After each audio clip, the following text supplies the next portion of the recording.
What's up, guys? We're going to be jumping into section 4 here with chapter 5, where we are looking at a new form of a linear equation called a point-slope form. So go ahead and copy this down. You'll definitely want this in your notebook. It's a helpful thing to refer back to.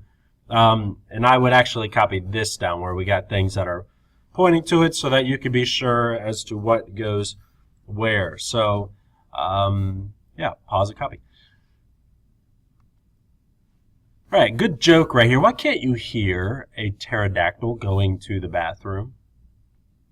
Because the P is silent. Oh.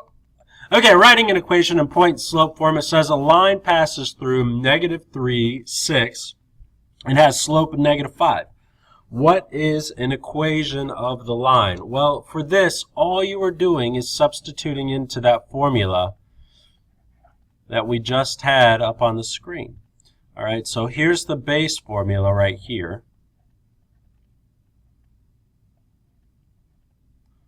And all these subscripts, the ones mean it's just talking about a point. There's nothing necessarily important about that other than just differentiating it from this. This y and this x are always here. This y1 and x1 are going to be the values that you're substituting in. Now, a couple things I want you to notice before we start substituting things in is that this is minus y1 and this is minus x1. In other words, you could think of this as being the opposite of whatever these particular order pairs are. So I'm going to write in this first one, I have y minus, instead of y1, I'm going to write in my y value, equals, instead of m, I'm going to write in the slope, which is -5, parentheses, x, and then minus, instead of x minus 1. Now watch what I do here. There's a step here that I don't really care if you skip, but I want you to see why. Okay, so here I have it written out. Now I look, is there anything that I could simplify? Well, yeah, I have minus a negative right here, so these things can be simplified. So I'll rewrite it again. Y minus 6 equals -5, and then minus a negative thing. Minus a negative is the same thing as plus a positive, and you must simplify it that way. Now, if you understand here that this is saying the opposite of whatever this is, and you go straight from this to this, that's perfectly fine. You don't necessarily need to write out this step, but if you're getting this wrong, then what I'm going to be asking you to do is to write out that step. So be careful with that, but that's how you would write this in point-slope form, where -3, +6 is a point on the graph, and -5 is a slope. All right, so here's one for you to try. The answer will be up in 3, 2, 1. All right, and there it is. So hopefully you got the same thing. If not, you need to go back and check. All right, so what is the graph of the equation y minus 1 equals 2/3 x minus 2? Well, on that last one that we were looking at, we are taking a point and a slope and writing it in this. For this, I want to do that backwards. So let's identify our point. It's -2, which means the x value is a +2. It's always going to be the opposite of whatever this is. And then my y value is a +1. And then the slope is going to be this value right here, 2/3. That's my rise over run. So in order to graph this from point-slope form, I figure out what the point is and I plot that point. So 2, 1 is my point. And then I just use the slope. So it's rise 2, run 3. So 1, 2, 1, 2, 3. There's a point.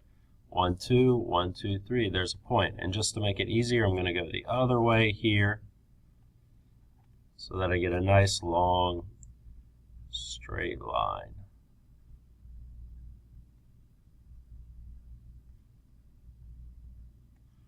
All right, there we go. All right, so that's the way that that particular graph would look. Again, just identify the point, and then from that point, use the slope.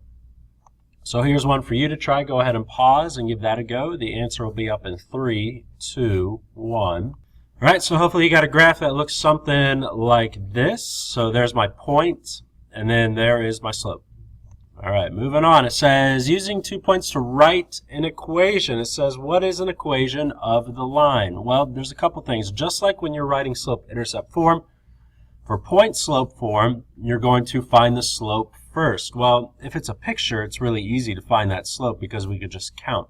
This goes from -3 to 4, so it's a rise of 7. It goes from -2 to 1, so it's a run of 3. So my slope is going to be 7/3. And then I just pick one of these points. It doesn't matter which one. So there's really two answers to this because there's 2 points given on the graph.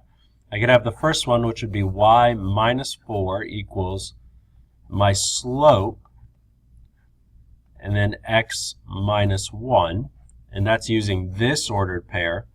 Or I could have y plus 3 equals 7/3 with x plus 2.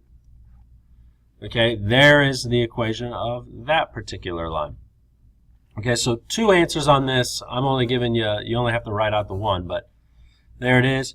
Here's for you to try. I want you to write both equations that go for this. So the answer will be up in 3, 2, 1. All right, so there are your 2 equations for that. Hopefully you got that. If not, go back and try to figure out where your mistake was.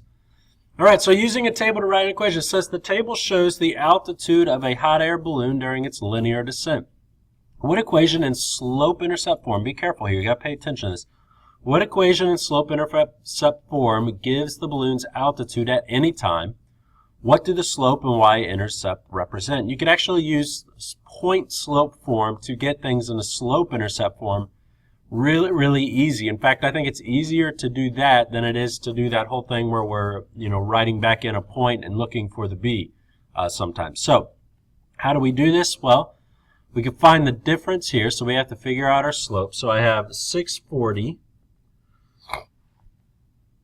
We'll just pick 2 points here. It doesn't matter which ones it is. So 640 minus 590 over 10 minus 30.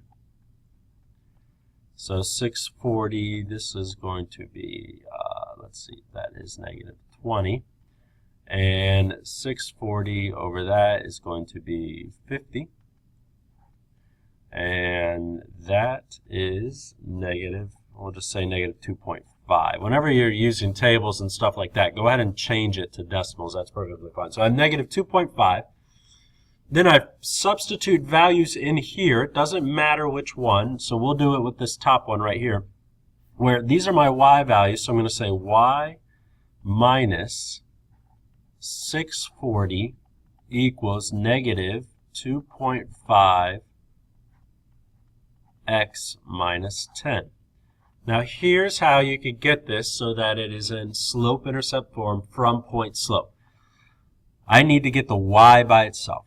That's it. That's what makes something in slope-intercept form. So here I need to distribute this. So I get y minus 640 equals -2.5x plus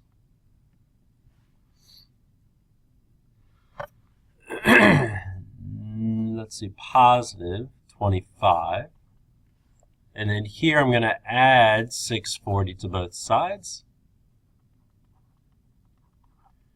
And that leaves the y alone over here, so I get y. I'm running out of room here. Y equals -2.5x plus 665. So there is the equation in slope-intercept form. So substituting in to get into point slope form is really, really easy. This would have worked with any one of these values, which I think is interesting.